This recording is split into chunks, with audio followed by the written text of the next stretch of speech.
So let me just introduce myself for those of you that don't know me. My name's Judith MacDonald. I'm the chair of the North of Scotland and Islands branch, and I'm delighted to see so many of you here this afternoon. Just before I introduce both of our speakers, who I know many of you will know, I want to just give you a quick update on some upcoming events that we have. Our next event is on the 18th of March, and that's Autism Awareness with Nell Rogers of Enable Scotland. On the 25th of March, we've got Managing Technology and the Impact of Work-Life Balance, and that's with Alice Davis and Michelle Reid from the Institute of Occupational Medicine. Moving into April, we have on the 13th of April, Jill Shaw giving us an employment law update. And then on the 21st of April, we have Jennifer England and Alison Duncan giving us an insight into HR in the civil service. So a few different events coming up over the next couple of months. What I would like to say before I introduce our speakers, if you could put yourselves on mute if you're not already. If you have any questions as we go along, if you could pop them in the chat box and we'll manage them that way. And at the end, you'll receive a short, I think it's 9-question SurveyMonkey feedback questionnaire. We would really appreciate if you could complete that, as what the last point on it is about asking about what you'd like to see in the future. And we're just about to go into the program planning process. So that would be really helpful if you could give us some feedback there as well. Anyway, without further ado, let me introduce our speakers for this afternoon. We've got Erica Cargill, who is a self-confessed sufferer of imposter syndrome, which has led to a keen interest in the subject area. She's academic strategic lead at Aberdeen Business School, RGU, where she heads up a team which delivers business education across a suite of undergraduate and postgraduate level courses, including the school's flagship MBA programme. Erica's research interests lie in professional development during early career, a time at which imposter syndrome can take hold and run wild. She's a chartered member of the CIPD and a fellow of the Higher Education Academy. Joining Erica this afternoon is Susan Gordon, who's a seasoned HR professional with 30 years experience, including international oil and gas, and as a university senior lecturer. She's lived and worked internationally and now runs her own consultancy business, Leith Gordon Limited. Susan's a certified strengths-based coach with a passion to equip individuals, leaders and teams to identify, appreciate and unleash their own unique superpowers so they can positively tackle whatever challenges work and life presents. So without further ado, I will hand you over. I will share my screen, bear with me.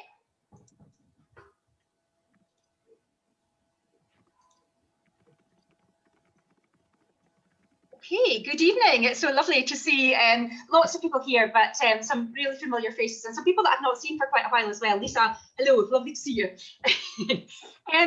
I spoke at this, well, it was probably the very last face-to-face CIPD event, I think, in February last year. I spoke about Generation Z, and there might have been a few people here tonight who were in that audience.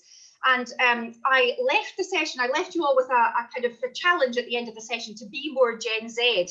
And here we all are, a year later, turned into digital natives. So I'm very impressed. Everybody else that listened well that night. And let's hope that we can turn everybody into superheroes just as quickly tonight. In setting the scene for this evening, I just thought it might be useful to let you know a little bit about how Susan and I came together to have a look at this topic. Susan and I have probably orbited in many of the same circles over the last few years, many years probably.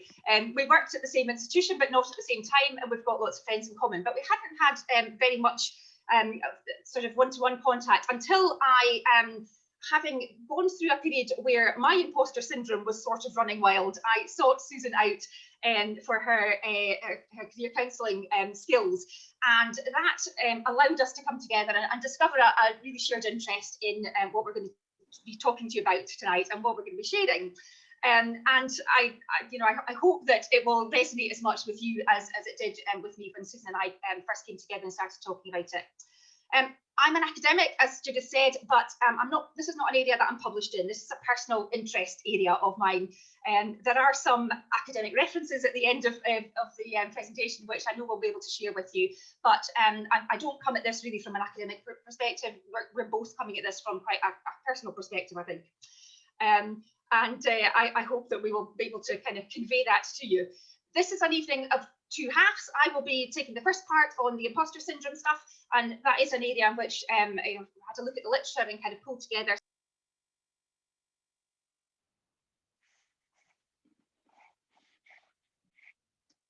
Erica, I think you're on mute.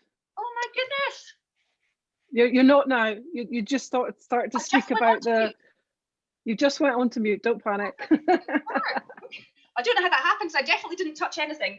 Oh well. So sorry, don't know what was missed there. But anyway, this is an evening of two halves. I'm starting off with looking at the imposter syndrome side of things, and then Susan is going to take over and look at the kind of turning you into superheroes. You can see from our slides here that I've got the kind of dark and brooding bit, and Susan's got the kind of sexy, bright and lovely part of the presentation. So as always. I thought when we were talking about this that this kind of makes us into bad cop and good cop. So bad cop is going first, but I hope that what we will be able to do is kind of lead you out of the darkness of imposter syndrome and into that bright, shiny superhero persona.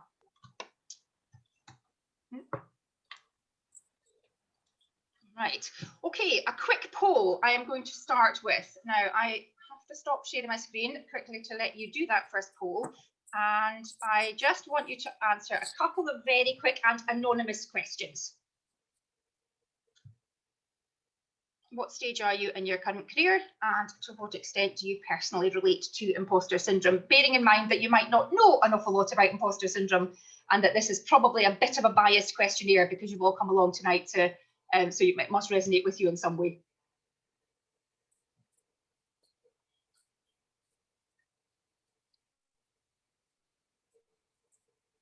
Okay, I will, still a few.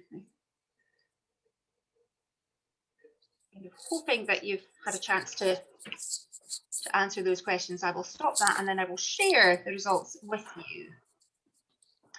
So we've got quite a mix. Go for a walk. Quite a mix there in that first question. In the bottom question, I think we've probably got a heavier weighting towards the kind of I feel I resonate with the topic of imposter syndrome, as we would expect. So just a little bit about why we ask those questions. Firstly, career stage is an interesting one. Judith mentioned that I do research in early career development, and it might be that you're kind of thinking that that might be the time at which imposter syndrome does strike. In actual fact, imposter syndrome can persist and can kind of crop up at any point during a career. It doesn't disappear. It can't disappear, and it can't be cured, if you like, if we're going to call it a syndrome. But it can be managed, and it's certainly something that we hope that we can help you manage this evening. In actual fact, in my experience, it has probably reared its head when I've become more advanced in my career, and I kind of think that's probably some of that. You don't know what you don't know when you're just starting out, and as you become more aware of that, you perhaps suffer from some of those more concerns about that whole kind of being found out thing. So let me just stop sharing those results, and I'll go back to I'll briefly go back to the presentation.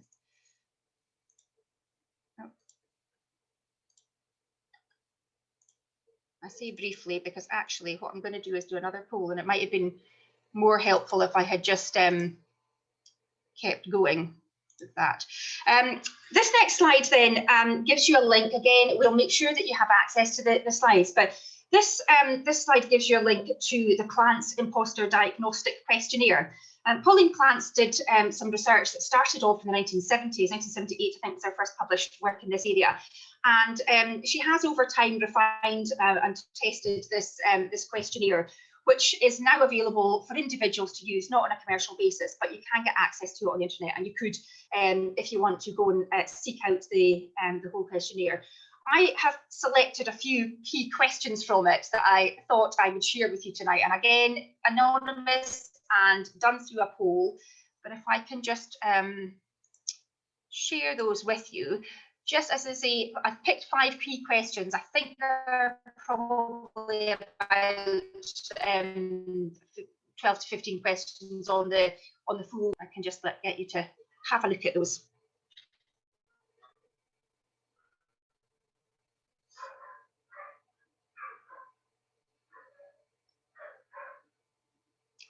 Dog going mad in the background, sorry. Hope you can't hear that too loudly.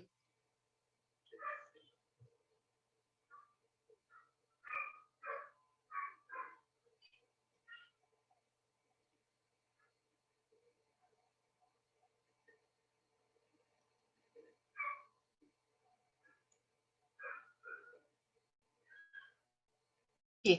What I haven't done is I haven't put values against these options, but essentially the not at all true, the kind of premise behind the questionnaire is that the higher the score you have, the more likely you are to be impacted by imposter syndrome, or it's often called imposter phenomenon.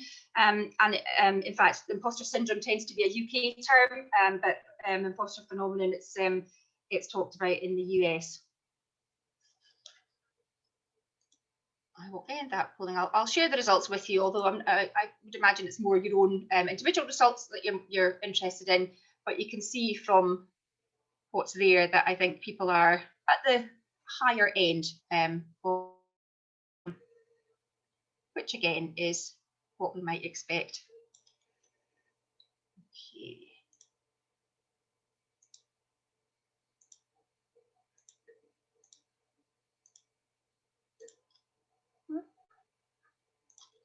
Let me go back to my presentation then.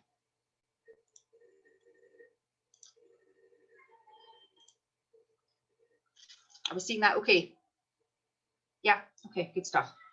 Okay, so I suppose the question might be, does it matter? Is it maybe quite good that a bit of adrenaline kind of keeps us on our toes? You know, if we're feeling a little bit worried about being found out, does that actually make us kind of perform in a better way? Well, it's argued, and certainly what's coming through from the literature is that what imposterism does is it leads to higher levels of stress, to burnout, to decreased job performance, and to decreased job satisfaction over time.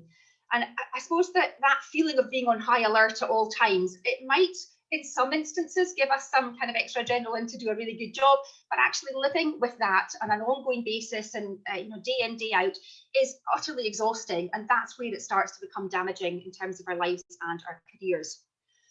So I've already said that imposterism doesn't go away. It can't sort of magically cure it, but there's certainly lots of things that we can do to address it.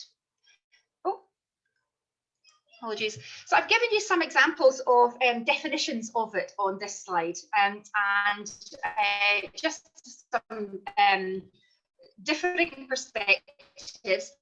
The first definition on there is from the Harvard Business Review, a lady called Jill Corkindale, who is a US researcher, a collection of feelings of inadequacy. And then a UK definition by Claire Yosa she's actually written a book very recently, 2019, it was published, and it's a really good read if this is an area that you're interested in. Imposter syndrome happens when there's a mismatch between who you see yourself as currently being and who you think you need to be to achieve or create a goal, despite the evidence that you're more than capable.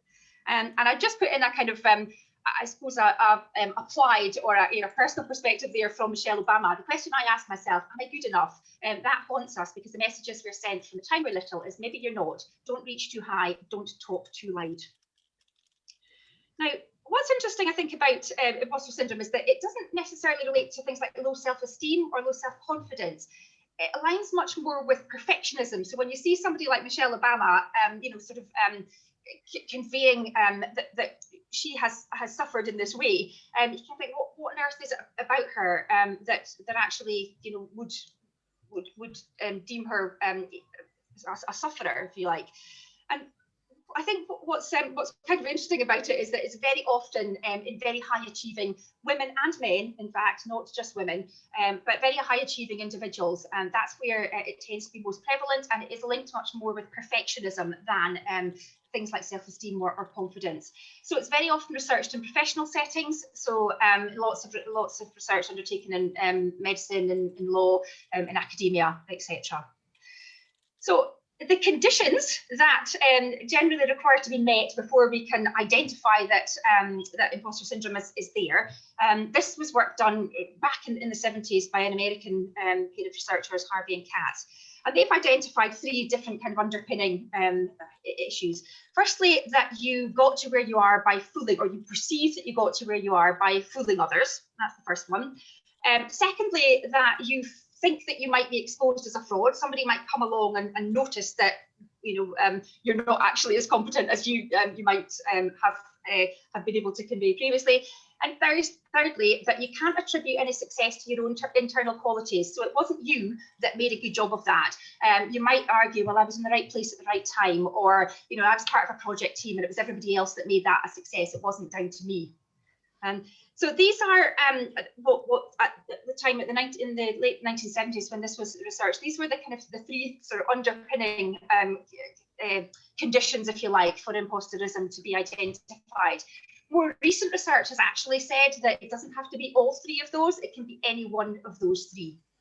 So if you identify with any of those, then that possibly does demonstrate some element of imposterism in you.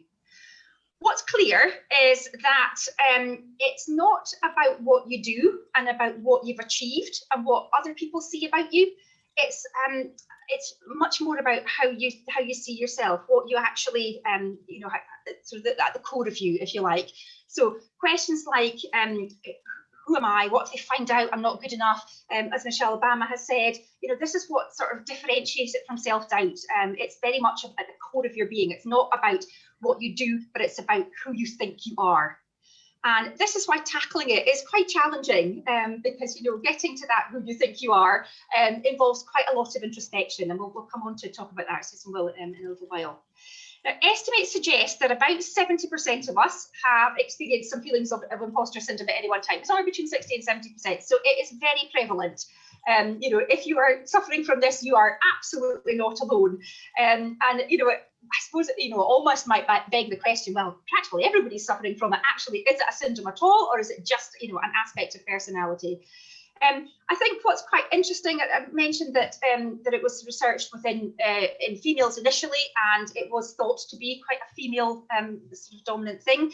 But actually, more recent research has looked at it within males, and it's actually argued to be even more damaging or more limiting, career limiting in men, because the perception is that men are a little bit less willing to verbalise their experiences and their feelings. So it's damaging in both genders. Now, I've mentioned this whole. I think probably this is the image that sort of displays what I've just been talking about there. At the top end of this this iceberg, we've got the actions, the behaviours, the things that other people see about us. But actually, that's the very tip of it. What we're really interested in is what's below that. And I'll leave this because I know that Susan's going to pick up on this and talk about it in a little bit more detail, but I thought it really just kind of evidenced what I was talking about there. It's all of that stuff below the surface that we really need to tackle. Okay, so again, when thinking about what the kind of indicators of imposter syndrome are. This is an image that I think kind of captures quite nicely the sorts of behaviours that we might display if we are experiencing some element of imposter syndrome, and it's deemed the 4 Ps of imposter syndrome. So I'll go through these very briefly. The first of those is paralysis. Now this one is the kind of proverbial rabbit caught in the headlights. Yeah, so you know that you've got to get something over the line, but actually you're kind of in such a state of fear, paralysis, to actually get it started and get it moving, because when you deliver on that, somebody then may say, actually, this is not as good as I expected it to be. Yeah, so that almost that sort of state of paralysis is one of those manifestations of it in our behaviours.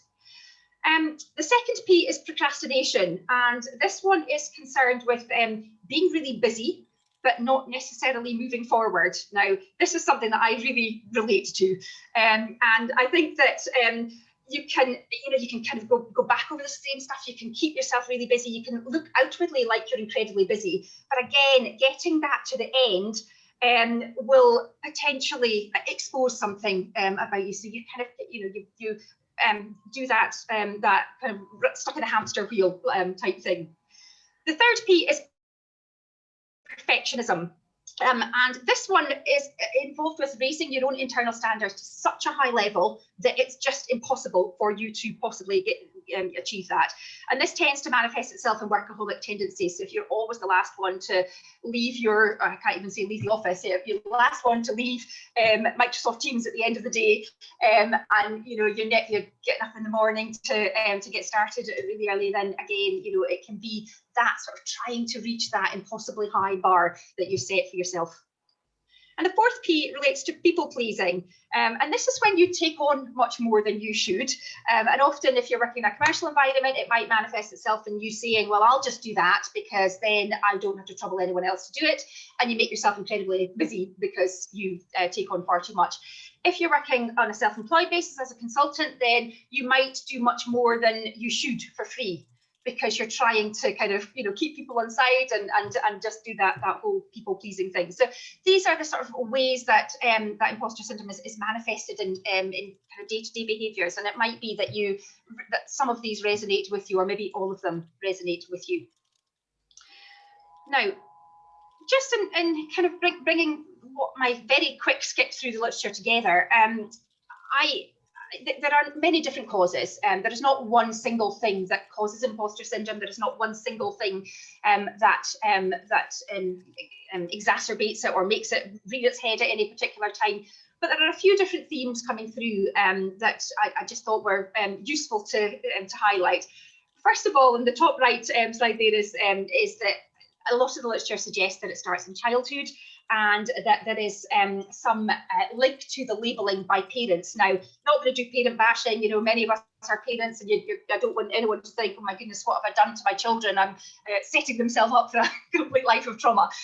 But there is some of the research that suggests that the messaging that parents give to their children about what success is, what success might look like, can be one of the underlying factors. And it might be that within your family, if you think back, there was the clever one, and there was maybe the practical one, and the peacekeeper, and you kind of had those labels that were maybe imposed on you, and maybe that has to some extent made that's the bar that you're aiming to achieve too. So labelling by parents, one of the factors, as I say, one of a number.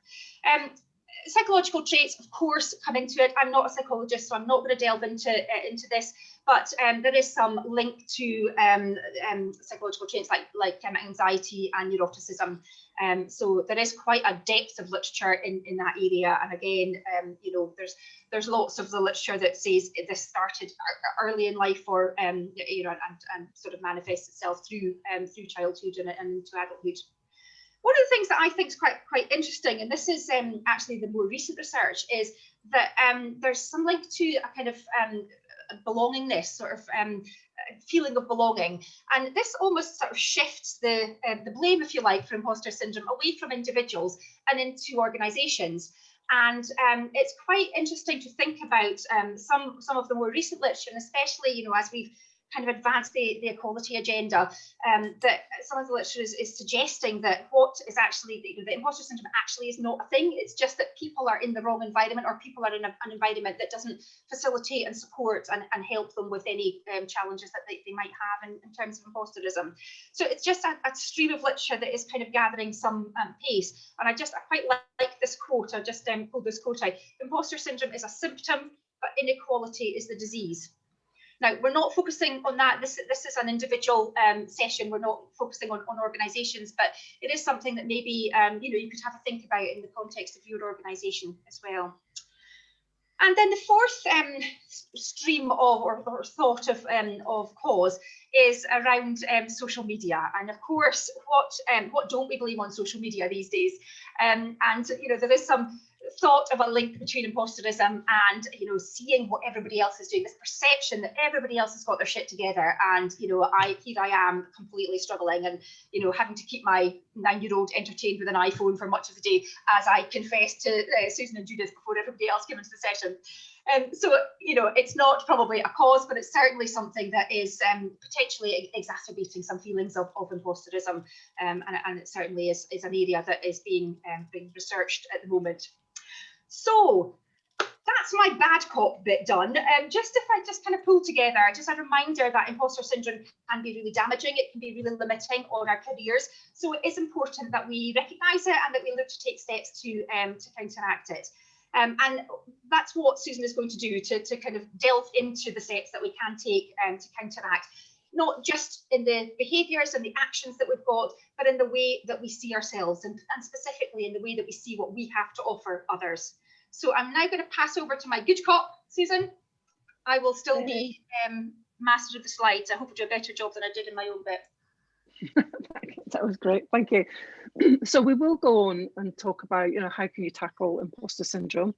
But before that, I want to do a little bit of an exercise where I'll ask you to show your hands.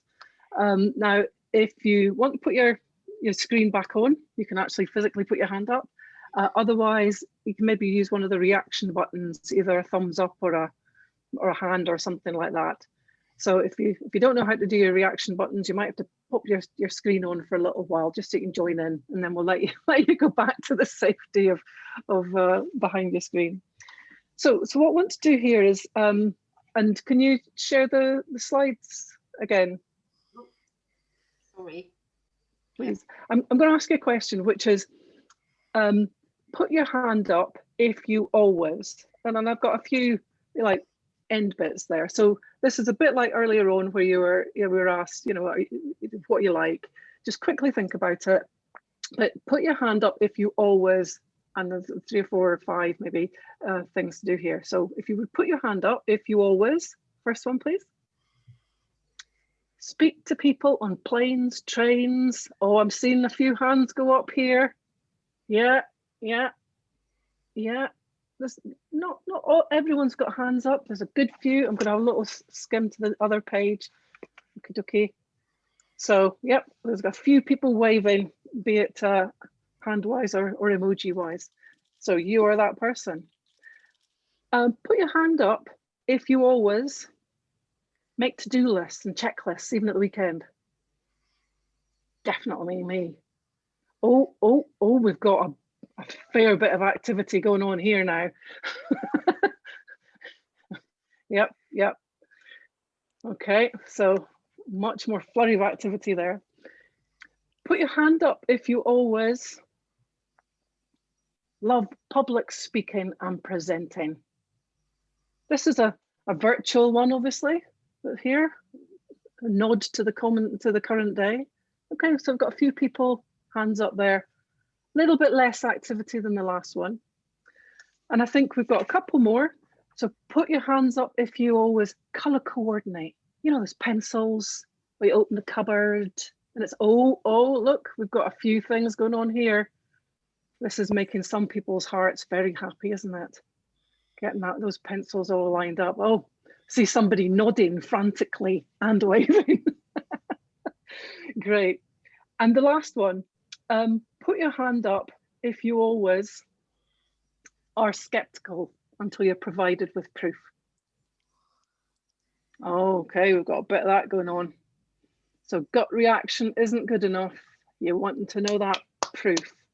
Yeah. So a little bit of activity going on there. Brilliant. Okay. Thank you very much for joining in. For those that want to go back to switching their cameras off, please do so, and we'll continue. So we'll come back to what's the point of that little exercise in a minute.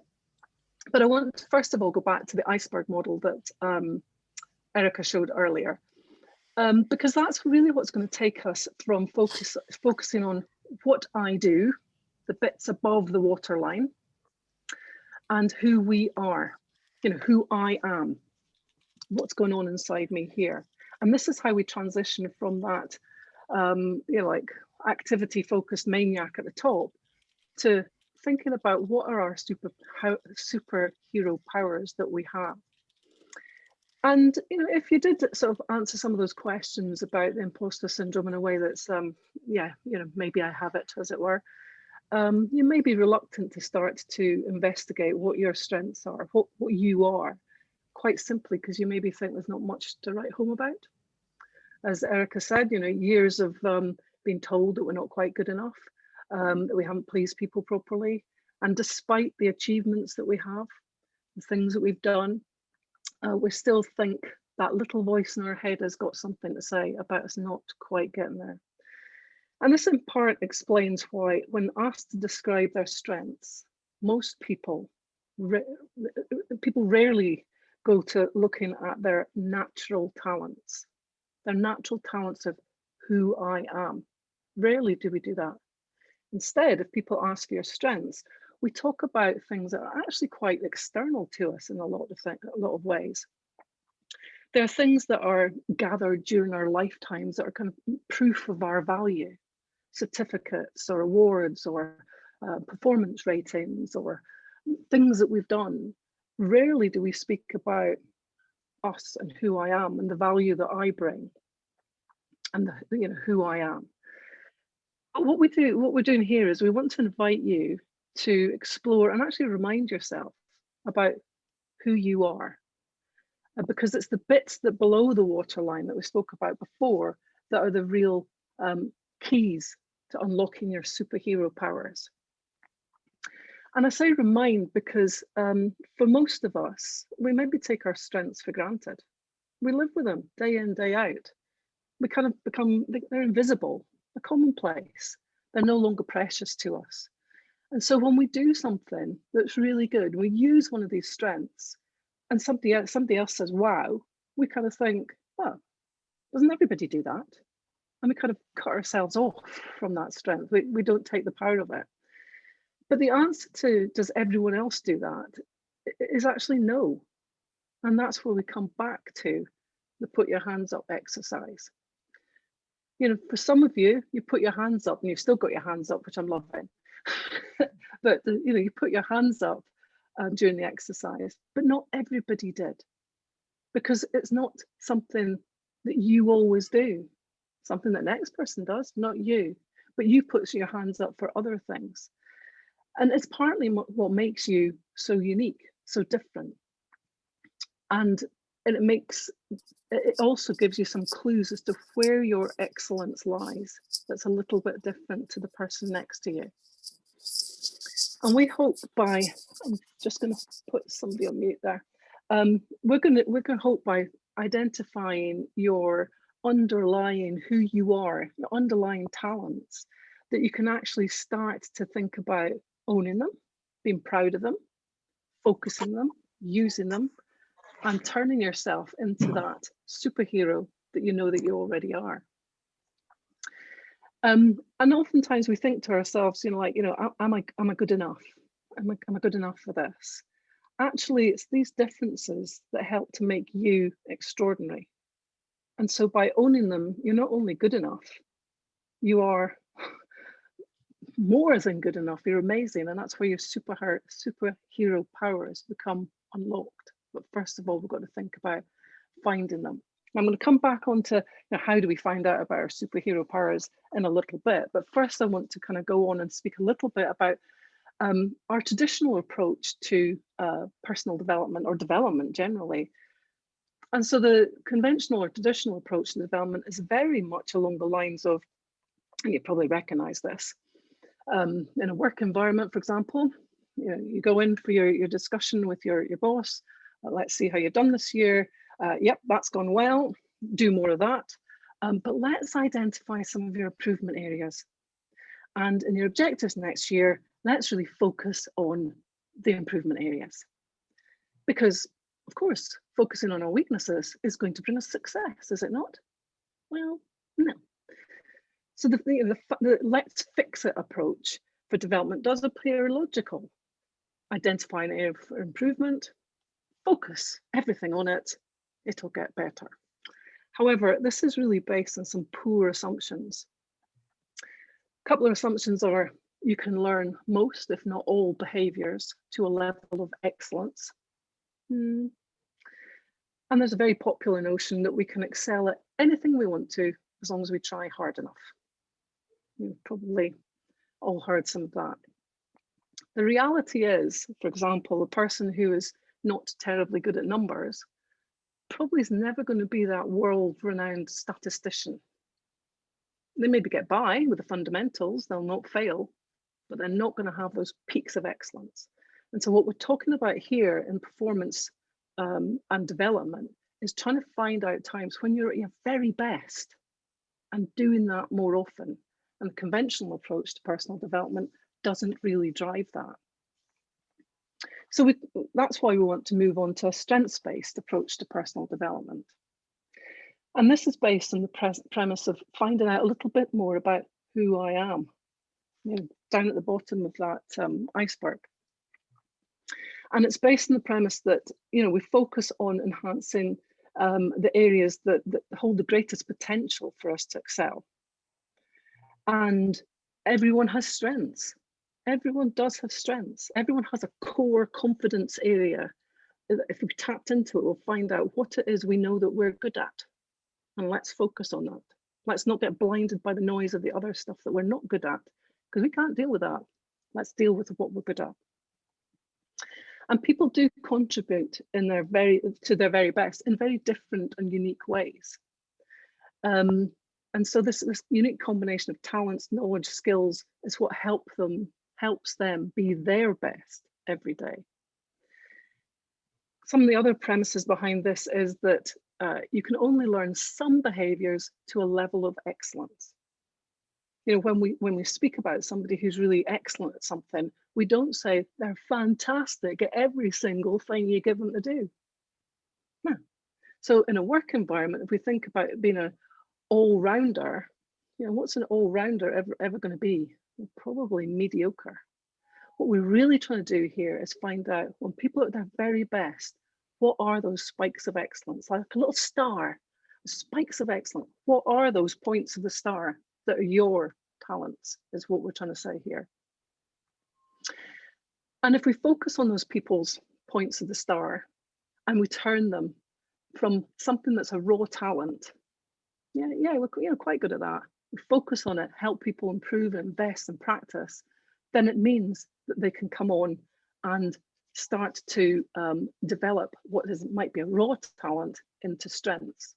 And the definitions that Gallup, who I work with, use, as you can see here, is about talent is a naturally occurring pattern of thought, feeling, or behavior that can be productively applied. Important points here: naturally occurring.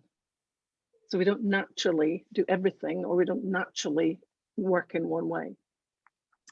And if we focus on what those naturally occurring talents are, then we can invest in them, practice, hone them down, use them a little bit better. And that's when we end up with a strength.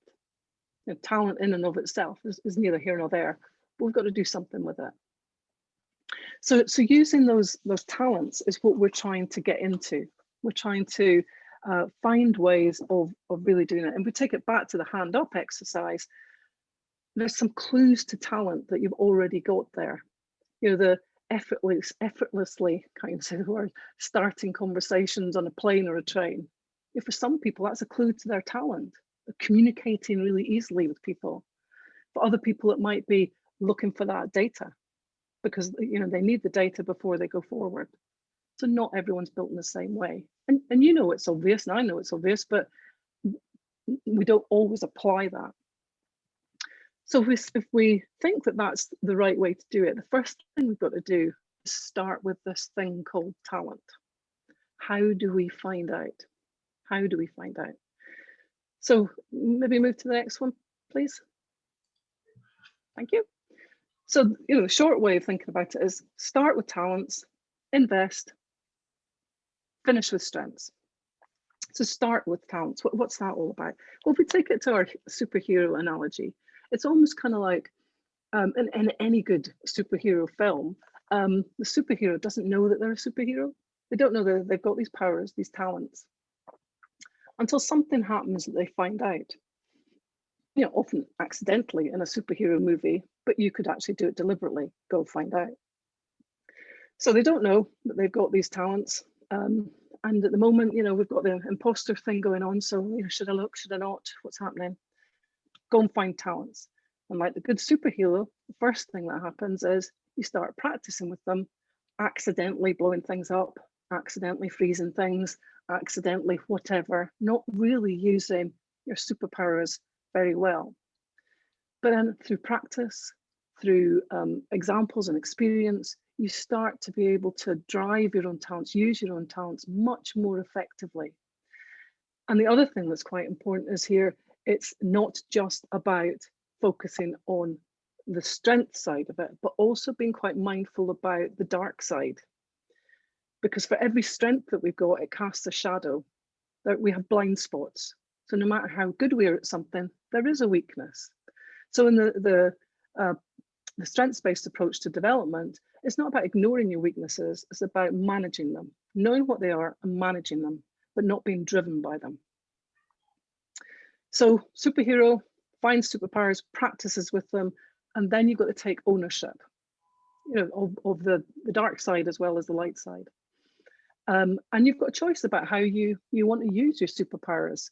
You know, hopefully not Green Goblin style, where you're misusing them. But the first thing you've got to do is figure out, you know, how do you find what your super talents are? And there's a couple of ways of doing it. There's various bespoke self-assessments, and I'll speak about one of them in a minute. But it's also have a think about it. Have a think about what your own clues to your own talents are. And there's a few what they call clues to talents. And what we're going to do is invite you in breakout groups in a few minutes to have a quick discussion about 3 of these clues to talent. So 3 clues we're going to ask you to have a chat about are, you know, share with each other the things that you find really easy, which other people don't. You know, these are things that we're naturally wired to learn, the kind of thing where you do an activity, you do it really easily, but you can't quite break it down to tell somebody else how to do it because you just know. So what are those easy things? Second thing we'll ask you to pick up on, what are the things that you love doing? You really love doing it. It makes your heart sing. It's rare to find pleasure in places that we don't also have some kind of talent or strength for. So have a think about those. And the third bit is have a think about when you're in that flow, when you're doing something and time just disappears. When is that? Because that is probably the time of your performance excellence, some of your glimpses of excellence that you can have. There are other clues to talent, but we just thought we'd focus on those 3. So what we thought we'd do is pop you into random breakout rooms, and we'll give you 12 minutes to have a discussion of that. So if you can sort of jot down, you know, things that you find easy, things that you love doing, and times when you're really in the flow, time disappears. And we're going to give you 12 minutes. And when you come back, we're going to invite you to share some of your reflections and observations. Obviously, only share what you're comfortable with. And particularly when you're back in the room, please make sure that you have permission to share whatever it is about an individual. Otherwise, we'd like to keep it as, you know, high-level observations about what you might be reflecting on. So before we put you into rooms, any questions? Sorry, go on. I don't have the facility to enable the breakout rooms. I don't think I've got that permission. It's okay, I've got it. Okay, so just to confirm, what we're going to do is like 3 or 4 people in a room, and 12 minutes. But before we throw everyone into a room, any questions? Nope. Okay. If you've got your screen off, maybe put it on, but it's up to you. See you in 12 minutes.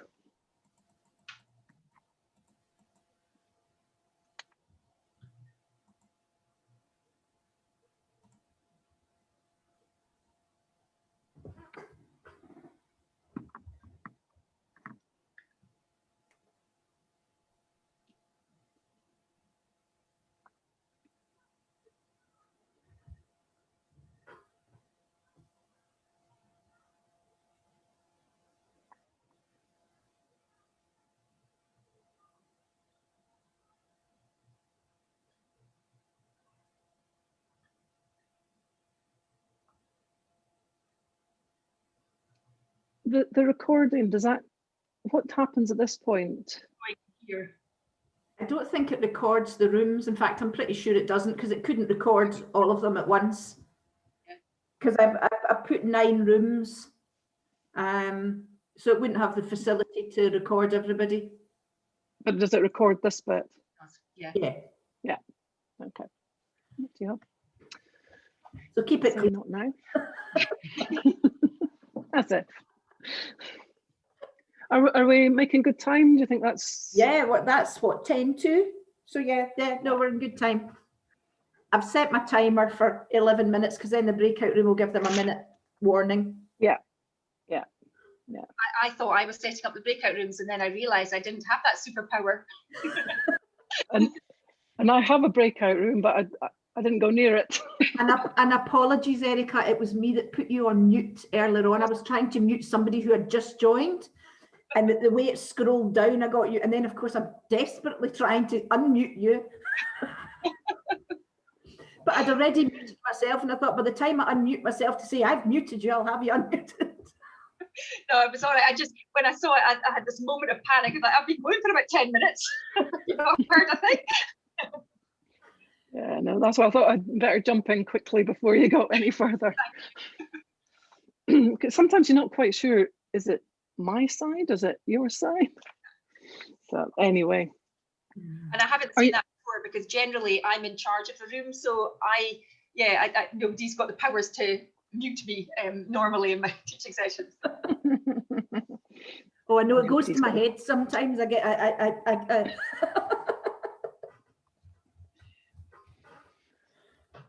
So are we moving it along at a decent pace, or is it? So yeah.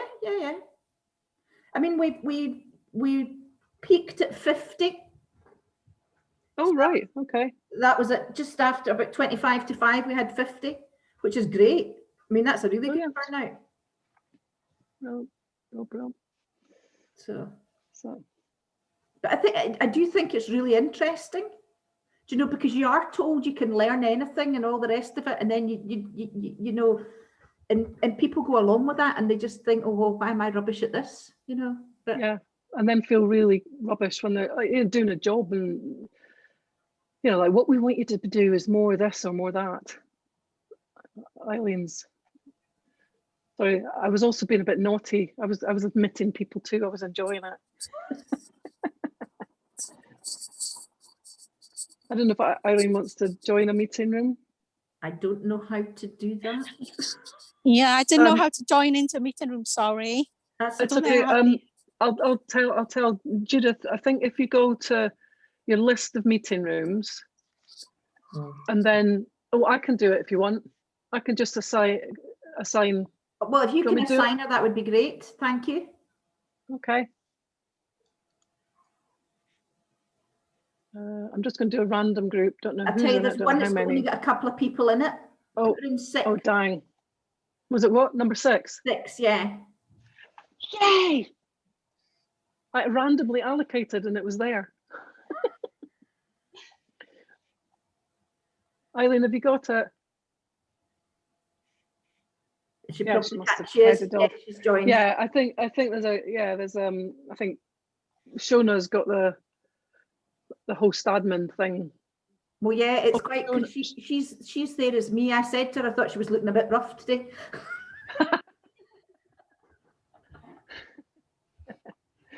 Oh dear, good.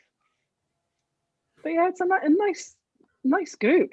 Yeah, there's a good few faces and recognise. There are, but there's also a good few names that I don't recognise. So that's nice to see that we've got different people joining us as well.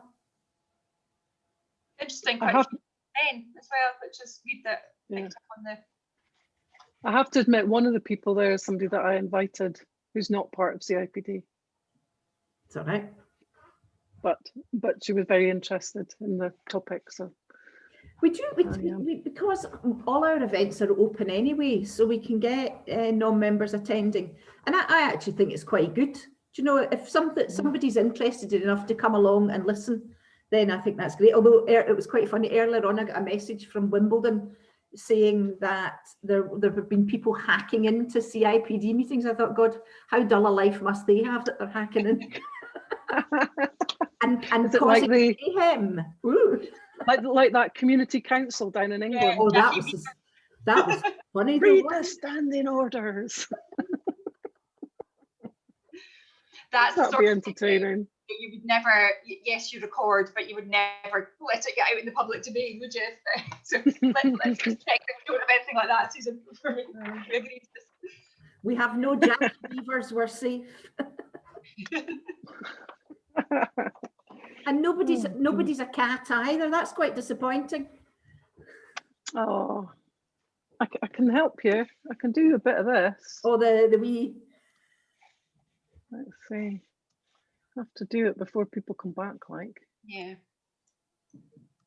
Oh no, it's not letting me do it. I think I can. There we go. Oh.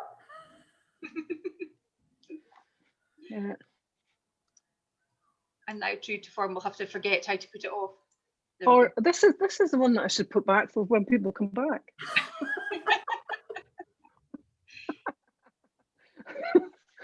No, better not. Oh God, I haven't taken it off. Hang on. There's a unicorn one for superpowered. Oh damn it, I can't remember. Click the none at the top. Yes, I know. I can't find none, can't find none. I've taken it off now. It's fine. I'll put the thingy back on. Note to self, don't prat around.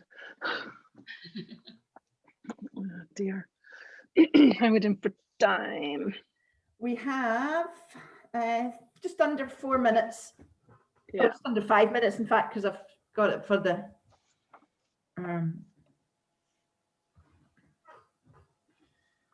Sorry, Susan, I was having to slightly guess with the moving on of the slides because your notes and your delivery were slightly.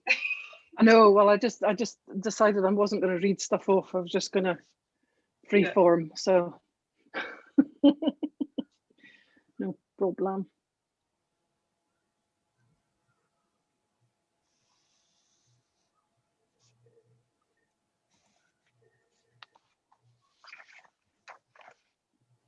This Rachel is coming back and I'll admit her.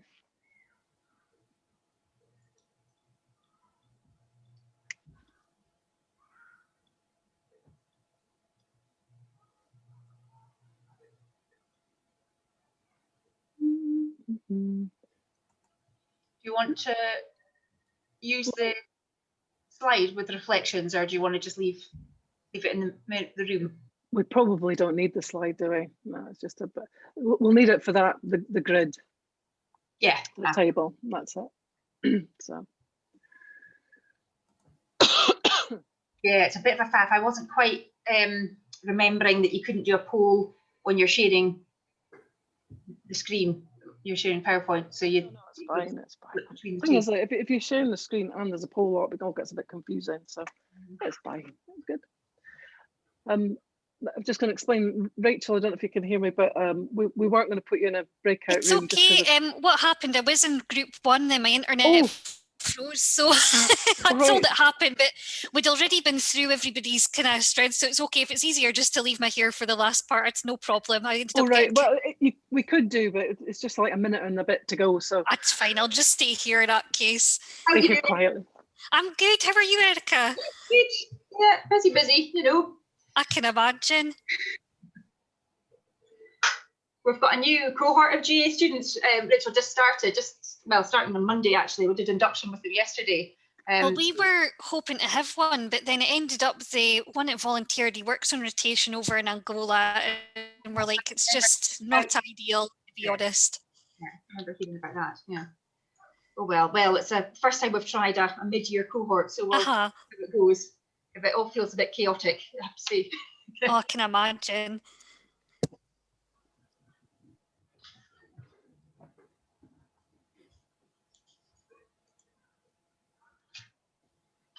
So are you picking up anything so far, Rachel? You can be honest. No, like there's a few of us from Sparrows that's on the call, so we're kind of messaging back and forth like, this is really good. Like it is. That's it. Bum us up until the end and then put the feedback in. No, that's good. That's good. I suppose Eric and I were chatting earlier, and like this environment, you know, because it's virtual, you can't quite get the feedback that you would on a, you know, in a room. So it's difficult to know sometimes, go slower, go faster. Somebody's got a question about something, but hey ho. No, it's really good. Teaching at the moment, where I was saying earlier that we tend to just get the wall of black bricks. Nobody wants to put the camera on at all. So at least there's a few faces looking back. Well, I did have, that's why my internet's crashed. I had it on for the breakout room, but for some reason, this last 2 days, it's been a nightmare. So as soon as I turn it on, it seems to cut out. So I thought I'll just keep it off when I come back in, and hopefully I end up being able to stay in. Yeah, no problem. It's all different, isn't it? Oh, it is. And always goes at the time that you don't want it. Exactly. So, but When I said my dog was barking in the background, did you hear the dog? yeah, but no, it wasn't disturbing. Okay. Yeah. It was Dog, like, oh, it's a dog barking. We've right across the road that we've the people like folks with diggers and all the rest of it. So sometimes that's been a bit disturbing, but thankfully they seem to have finished early for the day, so that's good. And I'll come back. Hello, Jane. Hello, I'm here after a very difficult way in. I've already sworn about it in the breakout room. The joys of Eventbrite giving you the dodgy details that says this meeting doesn't exist. So I like the background, Jane. yeah, that was Glenn Shee a couple of weeks ago. I am taking the you're allowed to travel within your county borders literally to the limit. Standing with your toes at the edge of it. The dog's been out his walk, so I just didn't want him to come in. This is where everyone's dogs and cats need to make a show here. No, mine haven't turned up at the moment. I was chasing him around the other room whilst trying to log on, but they haven't followed me to this one. Yeah. Dogs, cats and kids. Have we got everyone back, Judith, do you think? I think we probably have. We're at 41, but a couple of people dipped out when there was a mention of a breakout room. It's always the way. Oh God, I've got to speak to other HR people. What's that about? I think that's probably us. Okay. We'll crack on with folks. So as I said before, we put you into the breakout rooms. It'd be great to get some reflections and some observations about the sorts of things that were coming up for you in the group. So maybe if you put your hand up, either again literally or whatever, we can pick on a few people, select a few people, or if you've got something you'd rather put in the chat box, put that in there. So and who'd like to kick off? Jane. Right. And then I can mute myself. So we had quite a diverse group, actually, so it was quite interesting. So I can name names anyway. Emmanuel says that she really likes looking for trends, trying to look for the trend from the information. We had Lola in there who says she really gets energized by numbers, which filled me with horror personally. But anyway, so again, like I say, into the diverse there. And I think that for Jenny and myself, it's about the talking to people was some of the things that we found a bit easier. And then going on to the other bits about what they liked doing is things like looking for the way forward, supporting people. That was a common thread, I think, in the room. And very much the sort of passion for learning new things, listening to people, trying to support people to find their own direction, I think would summarise our professional thoughts. I personally said I like photography and going out with nature, but that's not really what you were asking for, Susan. Actually, it could be. It's like, what fills your bucket, mate? Yeah. Don't forget that, like when we're at work, we come to work as the whole person. Mm-hmm.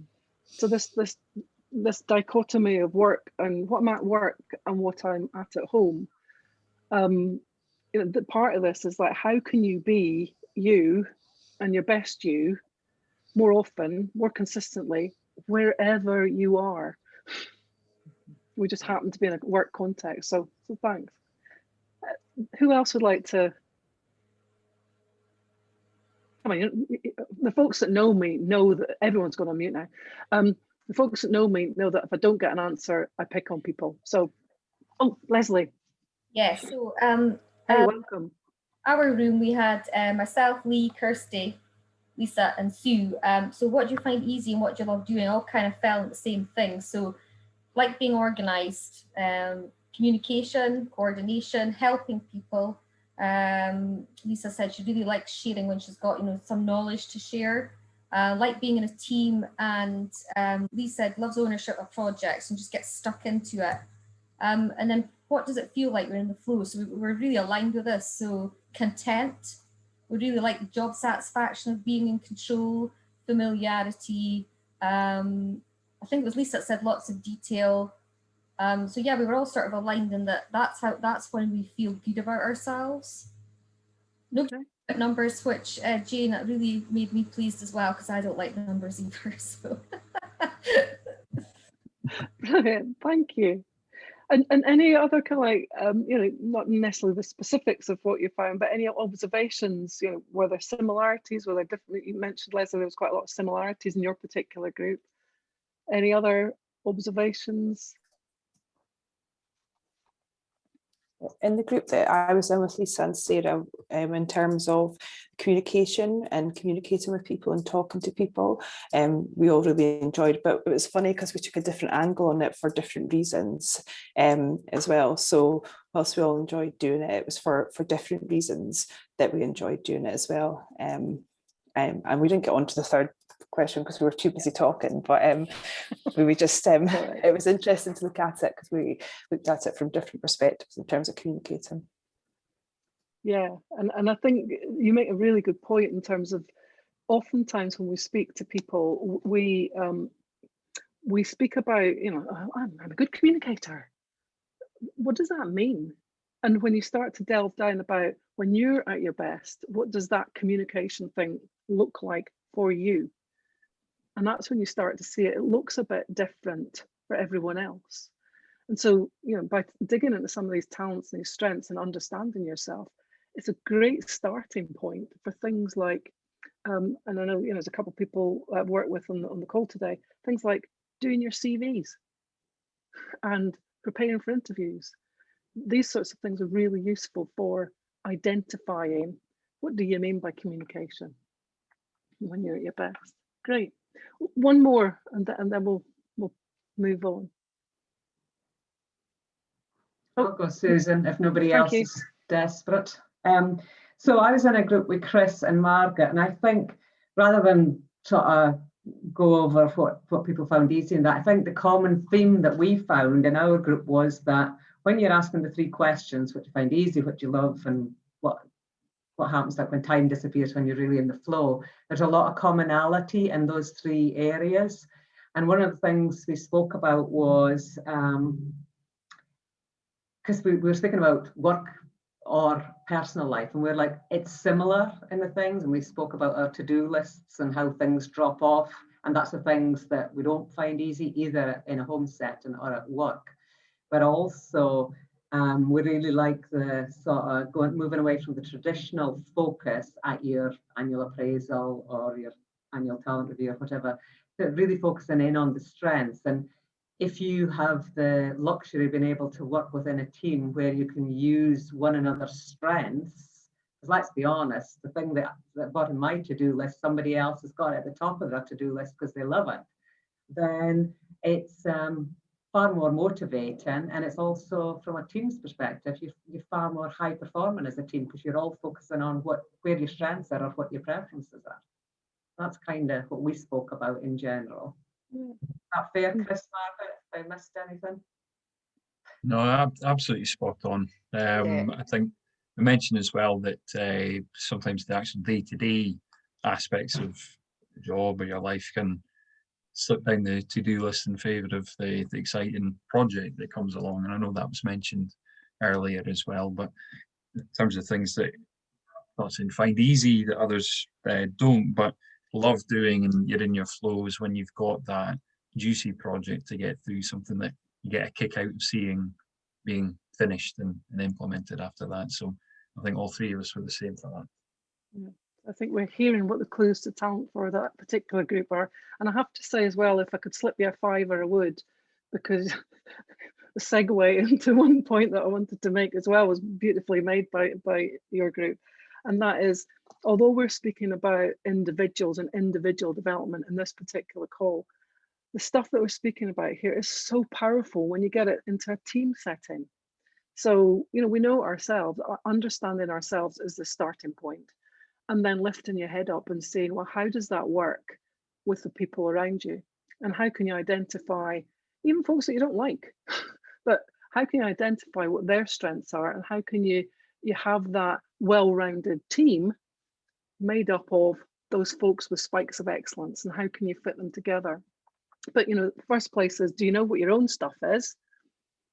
And then lift your head up and have a look around you. So, you know, thank you for that little segue. So unless anyone else wants to make a final comment, I'm going to move on. 1, 2, 3. So I said that, you know, one way of looking at it is to you know, think about the clues to talent, which is those 3 things, and there are a couple of others, by the way, that you can have a look at as well, but I won't go into them just now. But start to think about, you know, well, what is it? That's when you're all happy in your happy place and you're doing your absolute best and you've got the energy to do it. So you can do that by thinking about it. And then you can also step into the world of various self-assessments. And here I offer you the Gallup Clifton Strengths Assessment. Other brands are available, but it's the one that I use with my clients. And there's a few people on here today that I've used it with, though, so they'll keep me honest about what I'm saying. I'm a certified Gallup Strengths Coach, and I use this tool for a few reasons. First of all, because it's built on a huge amount of research, about 5 decades worth that Gallup has done. And in that time, they've had something like 23.5 million people fill in this tool. They've got that database that sits behind it, and they've done it in something like 126 different countries. So from a cultural perspective as well, it is proven. So when you start to think about diversity, inclusion, and all the rest of it, this very much sits underneath there, really supports it. And what it does here is identify the presence of talent. And in this particular one is that there's 4 different what they call domains. You can see them sitting there: executing, influencing, relationship building, and strategic thinking. And underneath them sit a total of 34 general themes. So if you've been thinking about some of the things that you were discussing in your group, you probably see some of the things in there. You think, oh, I think that might be up in my top talents. And the idea is here that, you know, helping people identify what their top talents may be, then gives them a much better idea about how to invest in them, how to practice in them, and how to start thinking about that in relation to other people as well. The other important thing I think about, I like about this tool and various other tools, but this tool in particular, is it gives you a language to talk to this sphere of discussion that we don't normally have, particularly in the workplace. But it gives a language that's about the differences. We can bring the differences to light, but with a common understanding and with a positive understanding. So we're not being discriminatory. It's actually completely opposite, as I said. We're looking at diversity and inclusion. All comers welcome. What's you at your best? Figure it out, start to invest in it. And it really helps people identify their unique contributions. You know, and again, you know, some folks that are here have started to think about, okay, when I'm at my best, what does that look like? And am I proud of it? And is that what I want to be? And do I want to be more of that? And how do I do that to better me more often in a better way? I said earlier as well, it's not about ignoring the blind spots. Absolutely. But it is about forgetting about having to operate in all of these ways all the time to somebody else's description. So you're sitting in a workplace, and you know the way that the people get promoted is because this is what they do. They are this. And then we feel this pressure, as Erica said earlier, we feel pressure to act and behave in that way that is not natural to us. But if we were able to say, right, naturally, this is where my best comes in, and get the opportunity to do it, we're happier, we're healthier, we're more engaged, teams are more productive, all the metrics you want to go up, metrics you want to go down. Why would you not? But I think because we're locked in that traditional development cycle, it's very difficult for many organizations to unleash and give control to individuals to find out what are they when they're at their best. But many organizations are starting to do that, working with a few companies in Aberdeen at the moment and across the UK, but and they're really starting to use this stuff. And it's lovely to see it as people start to go, oh, wow, I'm good enough. And in fact, not only am I good enough, I'm actually a bit of a superhero. So, you know, we would encourage you to, you know, start to have a look at it yourself, be it this tool or other tools, start to think about how you could use it. And that's the next sort of question that we have for you, you know, sort of from the limited information that you've got just now. You know, once you've identified your talents, when would you most like to unleash those superpowers? So maybe in the chat box, you could just put a couple of things in, like, when would you like to go, oh yeah, here is my set of superpowers? Is it in your appraisal? Is it to identify your next career move? Is it to use in an interview? Give us a couple of in the chat box.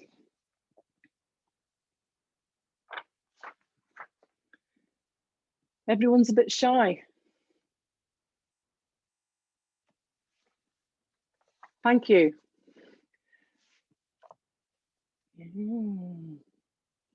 There's appraisals, interviews, preparing for career changes, upcoming interview, yep. And certainly, you know, I certainly use this stuff in my career consultancy stuff as well to help people get grounded in that, you know, the unique selling points, as we all know as HRs. What are they? And as I said earlier, sometimes we don't feel they're unique because doesn't everyone do that? Well, no, they don't. So shaping that, team meetings and direct report meetings, absolutely. Further your business, yep, business development, yeah, understanding your client and how they're built, pretty important.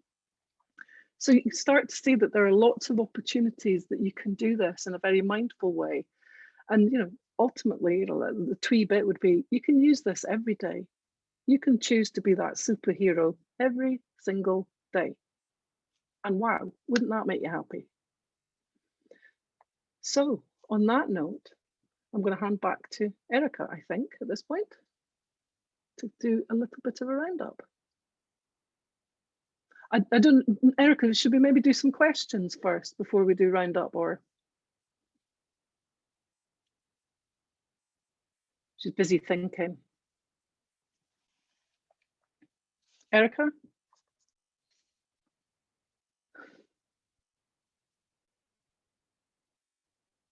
I shared before unmuting myself and then couldn't find how to unmute myself while screen sharing. Apologies. I'll just do this, the last roundup, and then we can have a discussion, I think, yeah? Yeah, okay.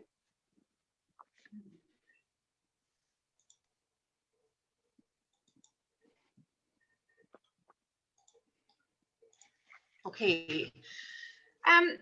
So taking us right back to the very beginning, just in kind of that scene setting bit, it was about imposter syndrome. You know, we may not all suffer from imposter syndrome, or there may be elements that we recognise in some of what was said initially. But I think, you know, just to take it back to that, if any of that did resonate with you, you're not alone. If you're sharing those experiences with 70% of the population, a reminder that it relates not to the actions that you're doing, but who you believe you are. So, you know, that's why we really wanted to kind of link this research with the strength stuff, to really try and get you to kind of uncover exactly what you believe you are and try and pull these superpowers up to the fore. And we can't cure it. It is something that you learn to live with, and you learn to overcome at various different stages of your career. And it's not always going to be there and you know, be a great big shadow on your shoulder. And hopefully the many things that we've talked about tonight will give you some tools in the toolbox to tackle it as and when it might rear its head.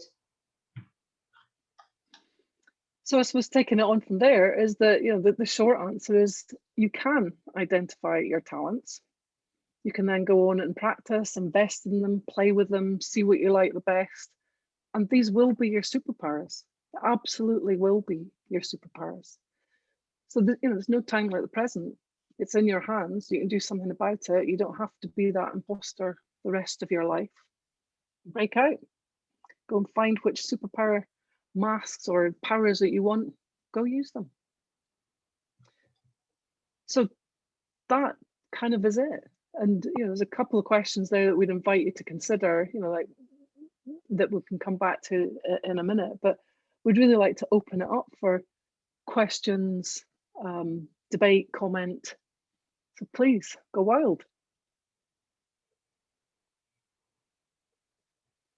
Lisa smirks at going wild. I saw that. Somebody go wild. Jane Innes, you're normally wild. Come on. I'm actually trying to find a place to put my hand up, and I can't find the button. Is there a button on this? There is, but why don't you just do that? Right. Okay.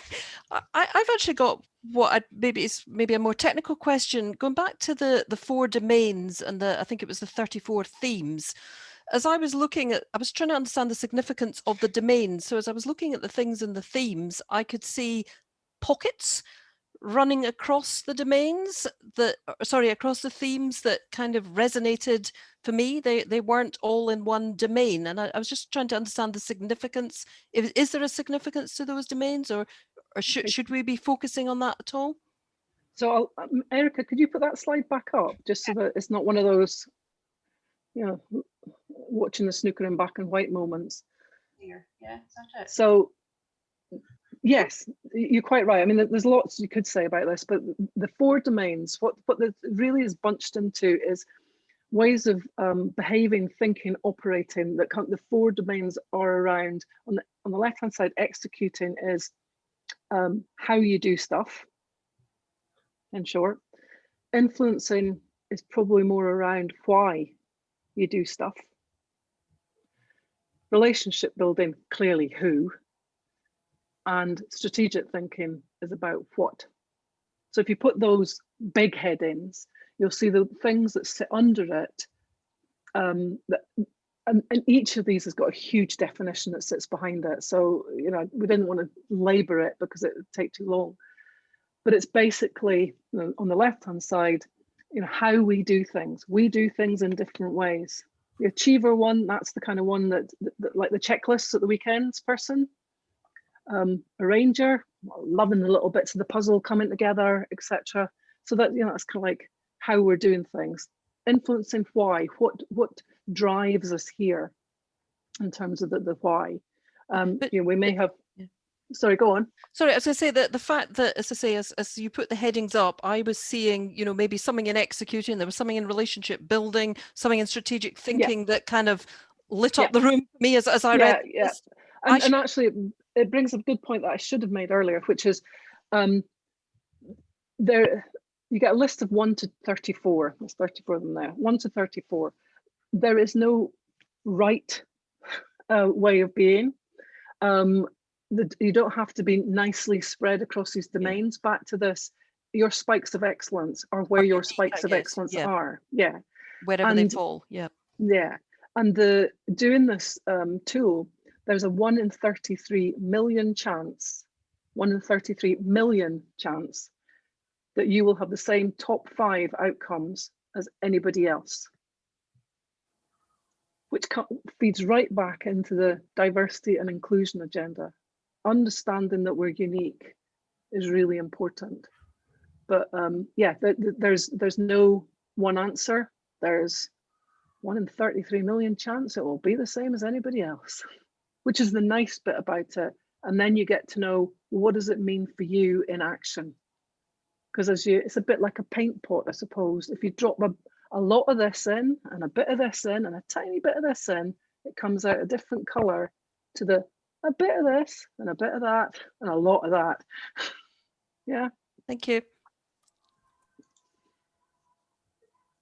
We've had a question come in. It's possibly more for you, Erica. How do you overcome the paralysis of imposter syndrome? Well, I guess it's that finding that kind of inner confidence, which is, is where we're talking about. I suppose if we're thinking about it in a project sense, that a can't remember, somebody was saying it, Michelle, I think you were saying earlier that, something might have gone to the bottom of your to-do list, but it's at the top of somebody else's because they enjoy doing that. So, let's utilize colleagues and people that we're working with to try and overcome, as well as, of course, identifying our own superpowers, our own strengths, recognize those in others, and let's get jobs done more effectively, collaboratively. Yeah. And I think by the act of identifying how are you unique and how do you bring value when you're left to naturally operate, and understanding that, kind of, it gives you the energy to do some of the stuff. Paralysis is often because we don't want to do it anyway. We don't want to do it in that way or that task, and that's the stuff that drops to the bottom. So having a look at the stuff that drops to the bottom of your list, have a talk to yourself and say, why is it I keep moving that? Is it something that I should do, or is it something that I could delegate? Is it something that I could partner with somebody to do? But actually, it's never going to light my heather. I think one of the problems with imposter syndrome is that we kind of very much, it feels like it's a very individual problem, that this is something that is happening to me, but it's not happening to anybody else. So you think the only way of solving it is to kind of get yourself over that hump and try and I must do better at this, I must be better, and that just gets you in that hamster wheel. And look around, it's not all about us in the workplace, us as individuals. And there's an interesting thing I heard earlier is that if we can help with getting our own confidence up by understanding ourselves when we're our best, what that also helps with is other people's perception of our competence. Mm-hmm. You know what it's like. Lisa? Have you come across any organisations that have used more the strengths approach to designing their performance reviews and development programs and things? Because I suppose you're coming up against people who are saying, yeah, but they have to be competent in their role. So it's always going to be looking at where they need to develop for their role. Whereas I completely see the benefit of doing it this way and allowing people to shine rather than just, I suppose you're always going to have to be minimum competent in the technical skills of the job. But it's about, I suppose it's turning on its head and saying this is how you approach the job in a way that draws on your natural strengths. Yeah, that's it. And I mean, this isn't saying hire people who are not competent, but they know themselves. No, absolutely not. This is kind of like the added bonus of not only have you got somebody who's competent, but they're confident in their own abilities in it, and you're letting them loose and doing what they do best every day. Mm-hmm. That's where you get the power from. So there's a lot of work done around it. There's a lot of research. I can send some stuff to you. But competence is important, but the delivery of that is what we're speaking about here. And also, I would challenge people to say, what do they mean by competence? Because it's coming back to that bit about, is it I've got 5 certificates and a degree and a this and a that and the next thing. How are they defining it? Or are they defining it by the person knowing their stuff and demonstrating they're knowing it? So.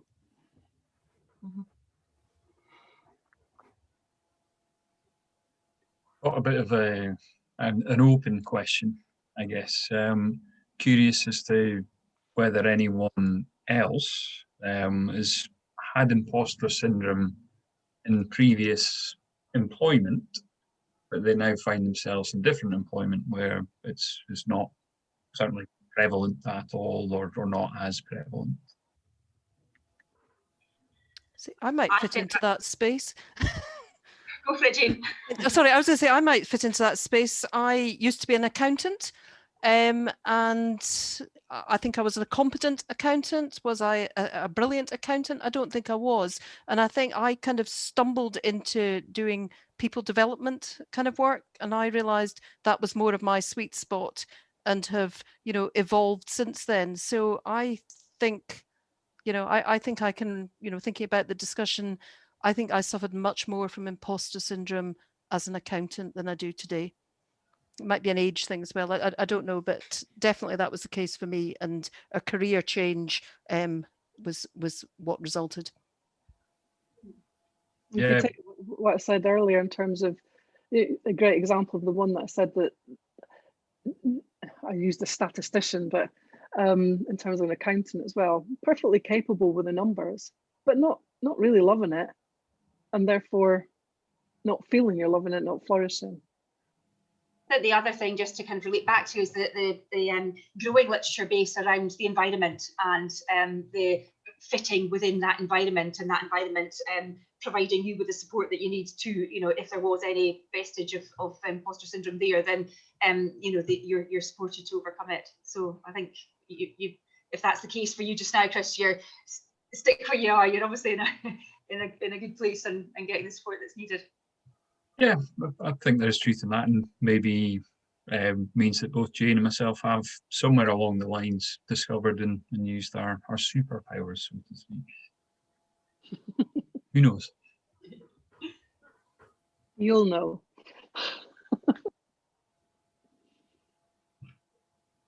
I was just going to say, I think it's a great tool to help you have conversations with colleagues and friends that are maybe looking for your advice, or, you know, seeking out your help, to have that conversation and help them find their talents as well. And also to follow on from Chris and Jane's point as well, I think, and I think Erica, you touched on it in the beginning, is I think it really can depend on your line manager and your direct report and how they have those conversations with you as well. So no, it's been fascinating. Thank you. And certainly back to Lisa's point, there are many organisations that use the strengths-based approach to inform a lot of their people processes. Performance appraisal being one of them. But there doesn't have to be a whole scale adoption. We can all be informed and have those conversations with our direct reports and line managers. Absolutely. Absolutely. So say this is starting at the individual level, take it up to the team level, you can take it to the organizational level. So start with what's in your control. Go forth and be superheroes. Indeed. So I think we've got a slide in case anyone wants to take down contact details, but other than that, I'm kind of conscious that we're slightly over time. So whilst Erica pops that back on the screen, and just for us to say, you will notice our top 5 has both got communication in it. So that would mean that we actually quite like to talk. Did you notice? So please, if you wish to get in touch, get in touch. We'd love to hear from you, love to chat to you and speak further. But otherwise, there's our details for it. Judith, back to yourself. Thank you. If I can just say, you were absolutely bang on time, according to my computer, bang on past. Really session, really interesting. Chris Carr, next time I see you, I'll be looking to see whether your pants are on the inside or the outside of your trousers. But thank you both for your time. It was really interesting, and I'm sure lots of us have taken a lot out of it. Really appreciate you both supporting the branch, because I know you're very busy, but it was lovely to see, and it was actually lovely to see so many people on the webinar today. I think we were at 50 at about 4:30. That was our peak. So thanks very much. I'll not keep you any longer. What I would say is, I know that the Survey Monkey has been sent out. If you would take a couple of minutes, and it literally takes a couple of minutes to complete that, we really do appreciate it. Erica and Susan will share any feedback with you that we get. We've also recorded the session, and we will share that recording with you as well. But thanks again, folks. Lovely to see so many of you, and take care and go out there and take the world by storm. Go for it.